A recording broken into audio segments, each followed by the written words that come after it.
Olá, boa noite. O Ideias da Aldeia está começando.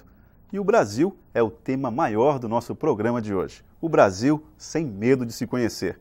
Já iniciaram em diversas regiões do país uma série de encontros que pretende dar luz às várias formas de conhecimento responsáveis pela nossa identidade, pela nossa história, pelas nossas tradições. Os diálogos interculturais reúnem artistas, acadêmicos, cientistas, representantes das populações tradicionais, todos pensando uma nova forma de fazer ciência e de como melhorar a relação entre o saber científico e o senso comum. E quem está aqui nos estúdios da TV Aldeia é Nuno Muniz Galvão de Albuquerque. Ele é professor de comunicação social do Instituto Docto, um dos realizadores do evento que tem o patrocínio da Petrobras. Boa noite, professor. Seja bem-vindo ao Ideias da Aldeia. Boa noite. É um prazer estar aqui, no Acre, principalmente. Primeira vez que eu venho visitar o estado e estou realmente muito feliz por estar vendo o desenvolvimento, não só econômico, mas o desenvolvimento cultural e social que esse estado está vivendo com muita força e que precisa marcar essa presença dentro da Federação Brasileira também. Professor, por que foi necessária a realização desses diálogos interculturais? Eu aproveito para lhe perguntar, o que são esses diálogos interculturais? Na verdade, hoje, se a gente pensar bem a nossa sociedade, né, isso digo a nível global, eu acho que a gente tem um grande problema. A gente tem um problema hoje que extrapolou a questão da globalização econômica e que hoje se confronta muito nas relações culturais, não é? No respeito ao outro. E eu acho que esse momento, então, que a gente vive, é um momento ideal para se colocar em cima da mesa todas as discussões entre as diversas culturas. Não é? E esse evento tem muito esse foco. Né? Vamos pensar como a outra cultura vê a sua identidade, como que ela nos percebe, como nós deveremos também percebê-la, para a gente criar laços de respeito. Eu acho que isso é fundamental na questão do evento do Diálogos Interculturais. Professor, mas nessa relação entre a defesa de valores culturais e a necessidade de crescimento econômico, parece que sempre o aspecto cultural sempre levou desvantagem, né? Uhum. Que seguranças nós temos de que a partir desses diálogos alguma coisa nova possa ser construída? Olha, eu também sim, eu acho, mas você pode também assim, perceber que, voltando à questão a nível global, hoje, para haver um entendimento no Oriente Médio, por exemplo, não é? Como é que nós vamos ter um desenvolvimento econômico, não é? Pensar em desenvolvimento econômico nesse planeta, e principalmente naquela região, não é? Se nós dependemos tanto do petróleo, por exemplo, que vem daquela região, se não houver um respeito mútuo entre as diversas culturas. Então, assim, eu acho que trazendo isso aqui para nosso cotidiano, para o nosso país, eu percebo que nós temos a oportunidade aqui no Brasil de poder sair na frente, eu diria até assim. Por quê? Porque o Brasil nasceu já multicultural. O Brasil é um país com uma riqueza, né, uma diversidade cultural, desde a questão dos povos indígenas mesmo, que já estavam aqui, não é, até a chegada dos hoje afro-brasileiros, não é, que eu acho que tem muito a nos oferecer, não é, e muito a nos ensinar, nós não indígenas, né, que a gente poderia aproveitar nesse diálogo e tirar daí um proveito que seria muito interessante para o nosso futuro, para o futuro desse país. Né? Eu acho que isso está acontecendo. Eu acho que o mais importante é isso. Eu estou sentindo, a gente na repercussão do primeiro evento, né, do Diálogos Interculturais... O primeiro evento foi quando? Exatamente. Ele foi realizado lá em Minas. Ele é uma parceria com o apoio do Ministério da Cultura e da Petrobras. É uma parceria que tem como base o projeto Litera Terras da Universidade Federal de Minas Gerais e o Instituto Docton, do qual eu faço parte, que eu sou professor, que é uma instituição em Minas e no Espírito Santo, que tem uma série de faculdades, né, de ensino superior, e um projeto também que trabalha na área de tecnologias, de novas tecnologias de software livre. Então, essa parceria, essa ideia do Litera Terras e do Instituto Docton, ela foi de juntar em um lugar muito agradável lá em Minas Gerais, o Campos Piau, né, que é uma região à beira de uma lagoa, uma série de pensadores e de pessoas que hoje estão trabalhando a questão do conhecimento, né, nas suas diversas áreas, trazendo essas discussões para a mesa. Então, foi inacreditável, que foram 4 dias que eu sou professor e os meus alunos participaram, e o retorno que eu tive, por exemplo, dentro de sala à noite com os alunos depois dos eventos, até me surpreendeu, e eu levei isso para discussão, e as outras pessoas que participaram também ficaram muito surpresas. Por quê? Porque a gente tem ali, nesse primeiro evento, nós tivemos ali a participação desde o movimento quilombola, com as suas dificuldades, para estar se colocando mesmo hoje no Brasil como um movimento sério, que exigindo o seu espaço de ocupação que eles tiveram tomados, né, durante... Professor, só para deixar as coisas bem explicadas, quilombola, o senhor poderia explicar para a gente o que é isso? Pois isso é interessante, porque quilombolas, o que seriam? São essas gerações de famílias que se juntaram após a abolição, que formaram quilombos, e que, na realidade, depois, num processo de desmanche, eles foram separados desse seu território. Alguns, né? Outros nem não, mas alguns foram separados desse território, e que agora, com as políticas do novo governo, eles estão buscando novamente, por exemplo, uma das participantes, a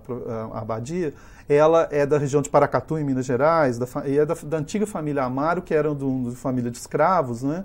E que foi-lhes tomado, né, a parte que era onde eles viviam ali naquele quilombo. E agora eles conseguiram na justiça retomar, provar que aquela região ali era uma região de quilombo, e vão receber já legalmente, já tiveram até o acesso, o direito a isso, vão receber esse terreno de volta. Então, assim, a Abadia é uma pessoa para você escutar e você ver como é que foi toda essa luta dela por não desistir da cultura dela, da identidade dela. Ela podia ter muito bem virado as costas falando assim, olha, perdemos, então vou me entregar e vou... Não, ela falou assim, não, nós temos uma cultura que nós temos que defender, e aquele local que é muito importante nessas discussões voltadas para a questão da multiculturalidade e das sociedades tradicionais, o local para eles é muito importante, como para a comunidade indígena, que eles têm uma relação que é quase de construção com aquele espaço, assim, que a gente nós não indígenas não conseguimos entender muito, mas que é uma coisa quase mágica para eles, tanto para os quilombolas como para os povos indígenas. Então, esse movimento dos quilombolas, do retorno ao seu espaço, é muito importante. Eu acho que nós, como sociedade branca, nós temos essa dívida com os afro-brasileiros. A gente tem essa dívida mesmo, e eu defendo assim, muito mesmo. Com os índios também, né? Exatamente, isso que eu queria depois chegar, a questão também da questão indígena. Então, assim, quando se discute políticas de cotas, por exemplo, não se percebe que por trás de, porque está tirando a vaga de não sei... Não é isso, é porque por trás disso existe uma questão muito séria, que é a nossa dívida com esse povo. Porque nos Estados Unidos, quando foi feita a libertação dos escravos, foi feita a primeira vez uma reforma agrária, entendeu? Que se deu ao escravo o direito dele ter um pedaço de terra e um dinheiro para ele começar a plantar. E nós abandonamos os escravos nas cidades, não é? Onde eles depois vieram construir as favelas, que são hoje as favelas, numa tentativa de sobrevivência mesmo. Então nós temos essa dívida com o povo afro-brasileiro. Com o indígena, eu acho que a questão ainda foi mais séria, porque com o indígena houve ainda um processo da gente tentar... Exclusão física, né? Exatamente. A exclusão física e a exclusão cultural, que a gente tentou, na realidade, foi abafar as culturas indígenas, quer dizer, na redução de seus espaços, nas tentativas de catequização, entendeu? Então, acho assim que foi um processo ainda mais bruto ainda, né?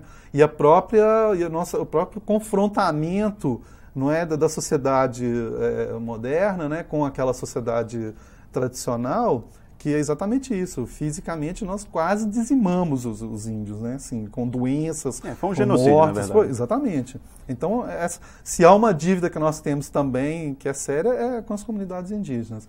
Mas eu acho assim, agora a gente tem que pensar no novo momento, eu acho que a gente tem que pensar que a sociedade brasileira está num nível de consciência hoje que eu acho muito interessante com relação a essas questões multiculturais. E esse evento foi uma prova disso. Por que o Acre participa desse? Porque foi interessante o que aconteceu lá em Minas. Minas está muito voltado agora, tanto na área acadêmica como nos movimentos sociais, voltado, retomando essas discussões. E era evidente que se tinha algum espaço hoje em que a questão, principalmente a questão indígena, está sendo levada com muita seriedade, com muitos projetos que merecem ser vistos pelo resto do Brasil, é aqui no Acre.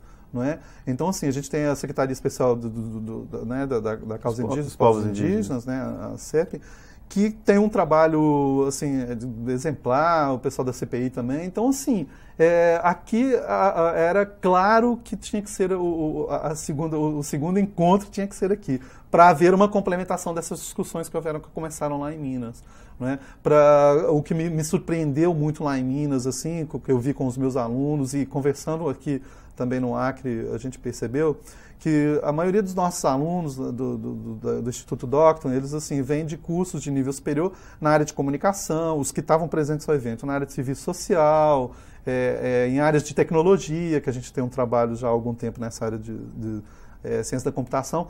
E assim, a gente, como professor, às vezes a gente tem a gente tem uma inocência de imaginar que o aluno de nível superior ele já tem assim, uma consciência do que é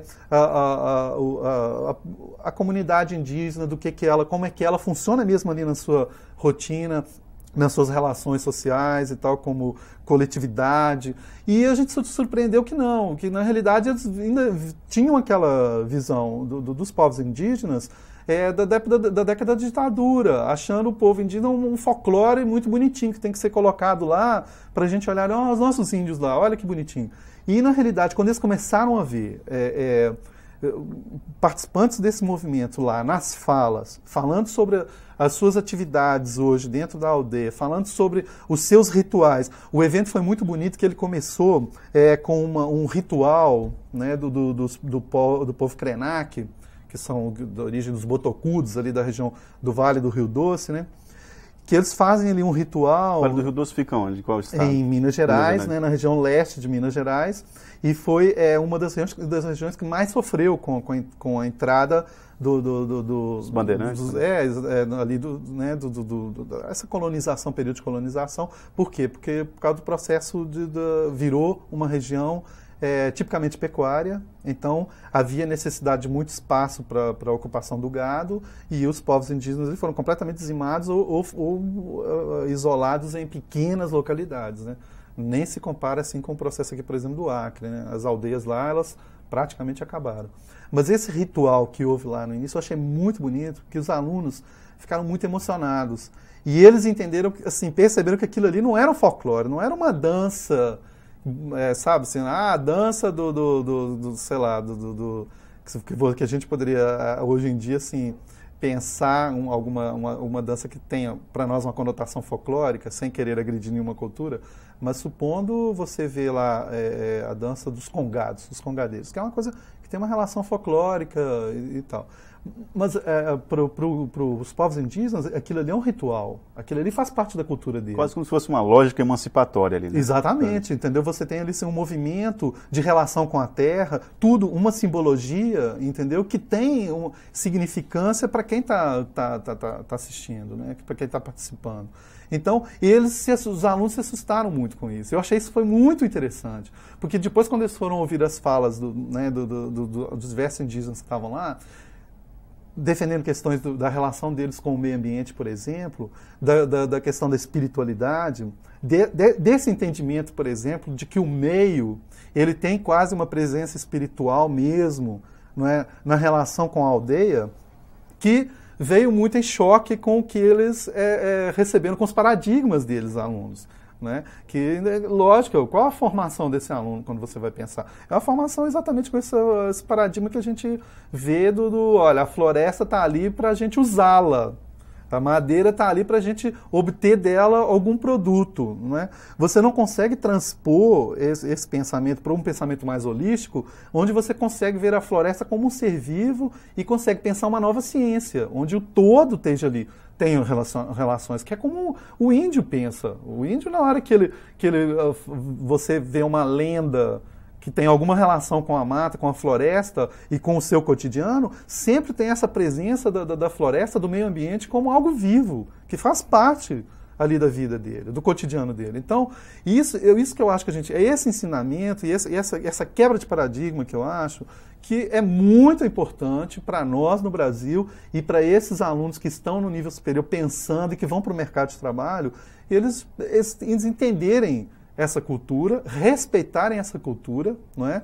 E poderem assimilar exatamente esses pontos assim, que a gente considera que são importantes para a gente melhorar. Nós, como sociedade civilizada, a gente, né, poder melhorar o nosso convívio. Correto. Professor, nós vamos fazer um breve intervalo e voltamos a falar a respeito dessa formação do espírito crítico, não só para os alunos do ensino superior, mas para todos nós, né? Com certeza. Bom, o Ideias da Aldeia volta após o intervalo.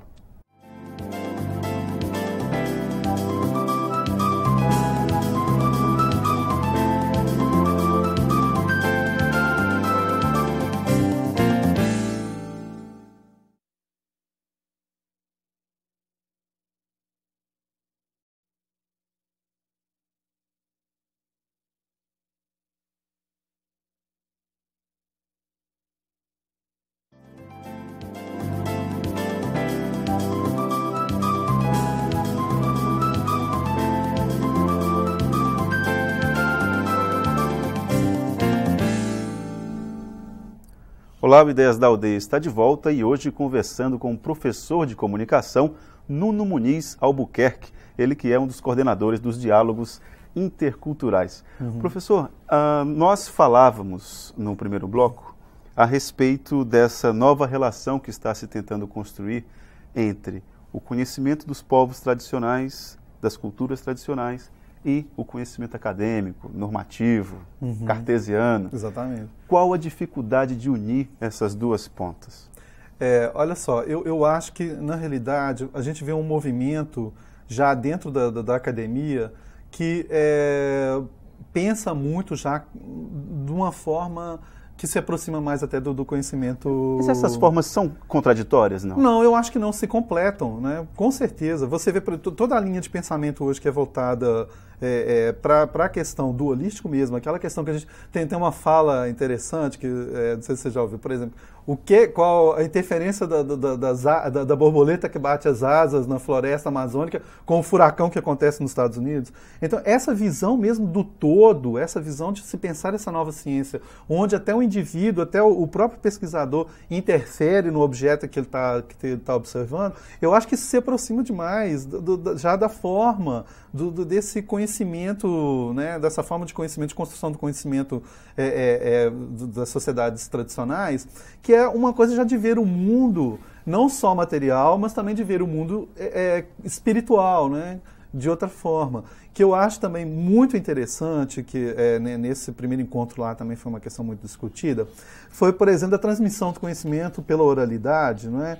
Que ganha um outro significado também interessante. Porque você transmitir conhecimento como nós transmitimos a nossa sociedade através da escrita, há uma perda muito grande de conteúdos não ditos, né, nas entrelinhas. Ao passo que as sociedades mais tradicionais trabalhavam essa questão sempre trabalharam, né, a questão da transmissão de conhecimento pela oralidade, elas conseguiram, com certeza, muito mais, conservar muito mais toda essa cultura e essa identidade, fortalecer essa identidade pela oralidade. Inclusive, professor, só me interrompendo, nos dias 22 e 23, a quarta e quinta-feira agora, inclusive, esses vão ser alguns dos temas debatidos aqui. Onde vai acontecer esse debate? Esse primeiro encontro, que na realidade o encontro sempre é formatado em 2 semanas. Então, a primeira semana agora, o primeiro encontro, é no Centro de Formação dos Povos da Floresta, né, aqui perto, e é um encontro que já está, as inscrições já foram fechadas, mas num segundo movimento agora, numa segunda etapa, já na outra semana, a gente vai fazer aqui num espaço maior, que é aqui na UFAC, né? no auditório principal da UFAC, aí já está aberto o convite a quem quiser participar. Sempre nessa questão da discussão, da transmissão de conhecimento mesmo, das tradições, das tradições e traduções, né, do conhecimento, da oralidade, etc. Né? Aqui se discutindo muito a questão, principalmente, dos povos indígenas, né, que eu acho que é o tema principal aqui, mais forte, e que agora assim, a gente está mais preocupado mesmo em levantar. Ou seja, você ter você escutar o que os povos indígenas têm para dizer e, ao mesmo tempo, que eu acho que é o maior barato da coisa da interculturalidade, assim, os povos indígenas também estão muito interessados em nos ouvir, que eu acho que eles nunca tiveram esse espaço, né, de poderem nos ouvir também e falar assim, não, peraí, isso aqui é interessante, vamos trazer para cá, que é uma questão que a gente estava comentando aqui agora, por exemplo, da gente levar a tecnologia para dentro das aldeias. Da aldeia começar, que é um trabalho também da secretaria, que eu vejo muito, estava conversando com o secretário ontem, e ele me falando desse novo movimento das aldeias participarem da sua gestão, não é mesmo? Elas se verem mesmo como uma comunidade que tem que ser gerida, que pode ter interesses, às vezes, que se aproximam da nossa sociedade, que eu acho interessante que tenham mesmo. Então, levar a tecnologia de informação é muito interessante. A gente no Instituto trabalha muito a questão do software livre, então eu estou achando um barato isso, assim, de dentro de uma aldeia você poder ter, né, um movimento de conectado com o planeta pela internet. Eu acho isso, assim, é o que eu penso do futuro dessa sociedade nossa, é isso. E outras questões mesmo, de você... eu acho que uma questão aqui no Acre, que eu acho um grande potencial que vocês têm, assim, eu trabalho junto com o pessoal do turismo, lá dentro do Docton, do Aula para Comunicação e para o Turismo. Você tem um potencial turístico aqui que, assim, está inexplorado. Eu vejo as ações que vocês estão fazendo, então, assim, vão ter um reflexo daqui a alguns anos. Assim, por exemplo, Rio Branco, a cidade de Rio Branco está muito bonita, entendeu?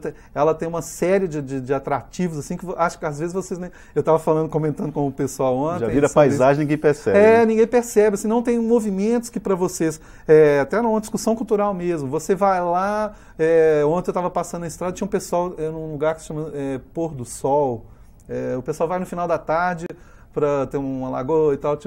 E aí eu passava, o pessoal vem aqui e tal. Eu falei, gente, isso aqui pro turista, vocês não têm ideia. Isso aqui, assim, o cara vai querer vir aqui no final da tarde dele, com certeza. Então, eu acho que isso, por exemplo, multiplicado também para a aldeia indígena, que já existe até um certo movimento das aldeias indígenas em receber, fazer uma seleção também, claro, né, de movimento de turismo para a aldeia, para participar, por exemplo, por que não, de uma semana, onde dentro de uma ritualística, de festas da aldeia, o turista possa participar como observador e às vezes até como agente, né, participativo mesmo. Então, eu acho que esse espaço, essa relação com a cultura indígena vai ser muito rico, com certeza, e eu acho que ele tem, assim, tudo em ações integradas com o turismo, com a tecnologia, com essa discussão da linguística mesmo, tem tudo para dar certo. Professor, eu vou pedir licença ao senhor, porque nós vamos rever uma matéria produzida pela TV Aldeia, pela equipe, pela produção em Cruzeiro do Sul, os repórteres Leandro Altman e Josenine Melo, que participaram da festa Iaua, dos índios Iauanauá. Nós vamos rever essa matéria, que foi exibida no dia 9 de agosto desse ano.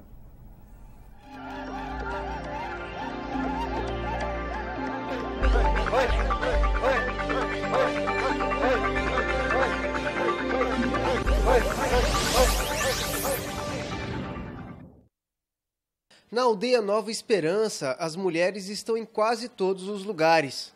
Boa parte das tarefas domésticas cabe a elas. Desde pequenas são ensinadas a cuidar dos outros. A tarefa de buscar água no rio é geralmente feita por mulheres. A preparação da caiçuma, bebida feita à base de mandioca fermentada, também cabe a elas. Entre o povo Iauanauá, as mulheres se destacam na confecção do artesanato, que serve de fonte de renda para a comunidade. Elas também são as pintoras dos canã, desenhos sagrados do povo Iauanauá. Mas, atualmente, as mulheres têm buscado espaço em atividades que antes eram restritas aos homens. Apesar de não ser esta uma tradição entre os Yawanawá, 2 jovens mulheres aceitaram o desafio de se tornarem lideranças espirituais dentro da comunidade. Para isso, elas tiveram que passar pelas mais variadas provações. O nosso pensamento era para se concentrar somente no que a gente ia fazer e esquecer todo o passado. É como se fosse nascer de novo. Não sentir raiva, não ouvir nada de mentiras, nada de conversa. E sempre firmar o pensamento dentro do que a gente estava aprendendo, que a gente queria chegar. Né? É como se fosse a gente morresse e nascesse uma nova coisa dentro da gente. Tudo há um aprendizado. Na verdade, as coisas para aprender, elas não estão nos livros, elas já estão aqui com a gente. É só a gente fechar os olhos, abrir e olhar diferente. Mãe Terra, Gaia, Pachamama. A chegada de 2 mulheres ao terreiro sagrado dos pajés acontece em um momento em que a busca pelo aspecto feminino da espiritualidade coincide com as preocupações com o planeta Terra. A humanidade está aprendendo a ver que a espiritualidade é o mais importante que a gente tem, né? Que são nossas raízes. Eu acho que a mulher tem uma sensibilidade muito grande, tem uma força muito grande para perceber esse mundo espiritual também, né? Bom, essa é uma das 5 matérias que fizeram parte da série Yawanawá, exibida em agosto desse ano. Bom, professor, desse vídeo que nós acabamos de assistir, dessa matéria, quais são os elementos que nós podemos pegar de concreto, dessa nova forma de comportamento? Eu achei assim, muito interessante, por exemplo, essa relação mesmo do feminino, né, dentro da questão dos xamãs, que em Minas, quando a gente teve o primeiro encontro lá, teve presente lá uma xamã da aldeia Krenak, e ela deu assim, uma senhora já muito idosa, assim, e que tem uma relação com a natureza que é um negócio assim meio fantástico, sabe? Que chega ao nível do mágico, que a gente não consegue entender ainda, né? E ela chegou lá e ela ouvia o movimento do vento, e daquilo ali ela nos traduzia uma série de questões, assim. Então a gente achou aquilo assim de uma beleza impressionante. Mas eu acho assim que o que a gente percebe, essa matéria ficou maravilhosa, vocês estão de parabéns, porque o que é que você percebe assim, dentro de uma cultura onde diversas questões são muito fortes, né?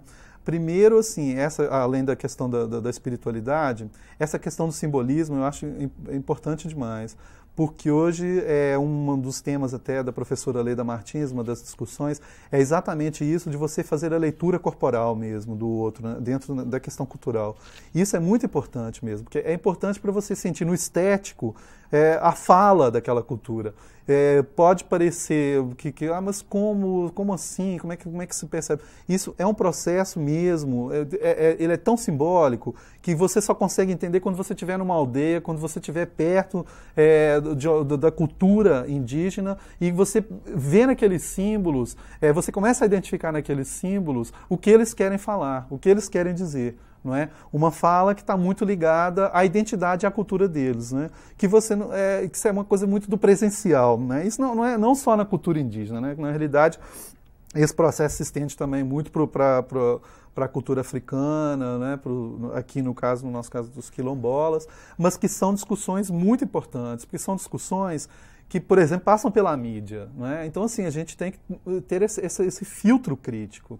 Como é que nós da mídia, eu falo nós da mídia porque eu sou da área da comunicação também, como é que nós da mídia vamos tratar essas simbologias? Como é que, para a gente, olha o potencial, não é, que nós vamos ter de multiplicação desse conhecimento quando você pega um ritual como essa matéria, e você vai colocar isso para milhões de pessoas, né, na mídia. Então, assim, como é que você está fazendo essa interpretação dessa simbologia deles? Isso é uma discussão que dentro da área da comunicação ela é muito séria, não é? Porque a gente não pode, voltando aqui um pouco à teoria da comunicação, por exemplo, a gente não pode muito cair naquelas discussões onde os processos midiáticos eles acabam sendo quase sistemas de massificação de uma cultura. Cultural, muito. Exatamente. Então a gente tem que tomar um cuidado. Aquilo ali assim tem um valor como obra,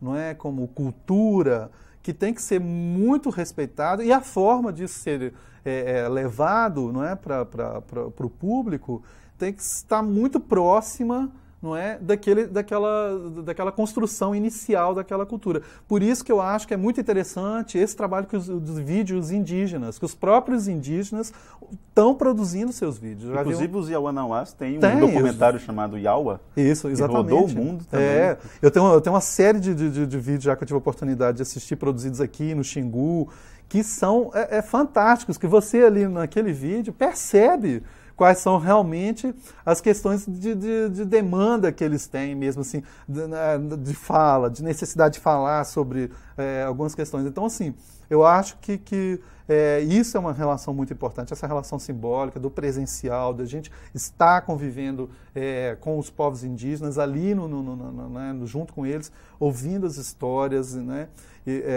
Um dia desse eu estava falando para um amigo meu sobre... eu peguei uma cartilha de alfabetização indígena, né, aplicada nas aldeias indígenas, e levei para casa. E eu tenho um filho pequeno, de 6 anos, e está agora em processo de alfabetização, e o meu filho ficou maravilhado, porque é a coisa mesmo como é que se trabalha a relação com... Era um texto, uma história, onde havia muito simbolismo, onde um índio mergulhava no rio, e naquele mergulho do rio ele não morria, ele saía em outra dimensão, onde ele foi aprender a plantar mandioca. E daquele conhecimento que ele teve dessa outra dimensão, ele traz de novo, mergulhando no rio, para a aldeia esse conhecimento. O meu filho ficou maravilhado com aquela história. Eu falei, meu Deus do céu, quando é que nós, né, não indígenas, vamos ter coragem de usar num livro de alfabetização infantil uma história indígena assim? Porque isso vai contra todos os nossos conceitos, né? Como mergulhar no rio e sair em outra dimensão? Isso não existe. Se eu mergulhar no rio, eu vou morrer afogado.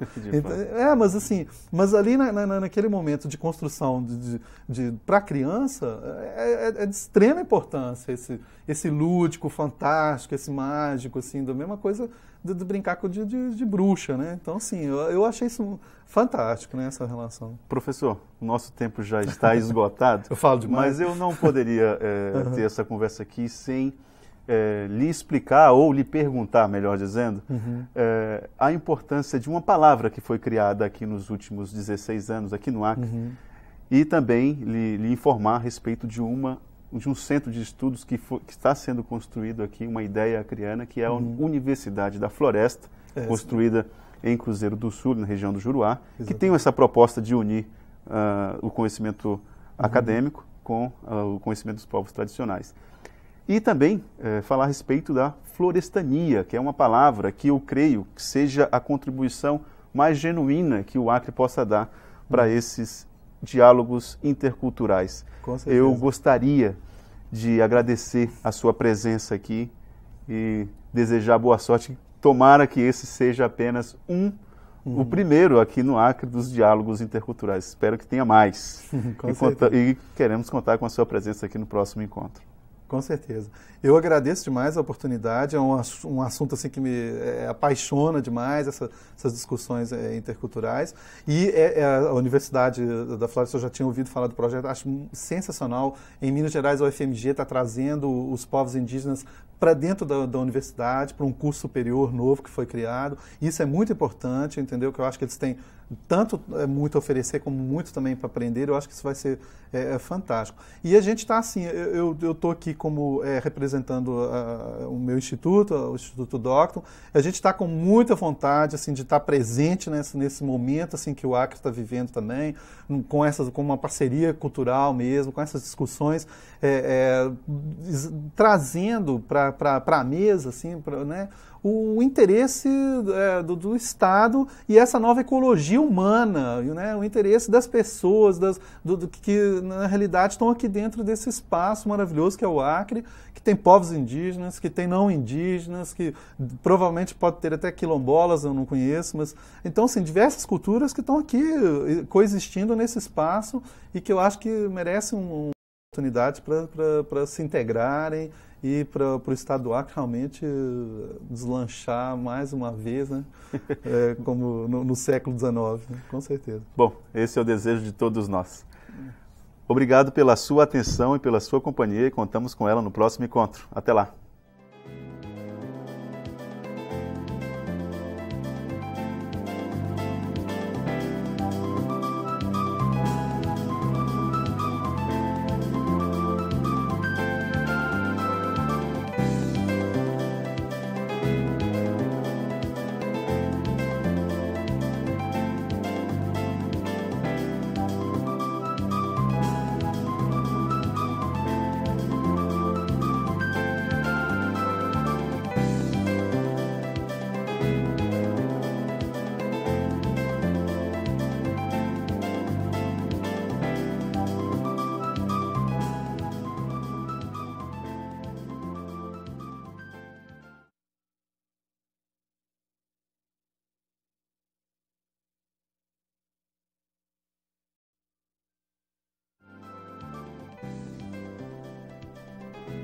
Olá! No Ideias da Aldeia de hoje, nós vamos discutir com mais profundidade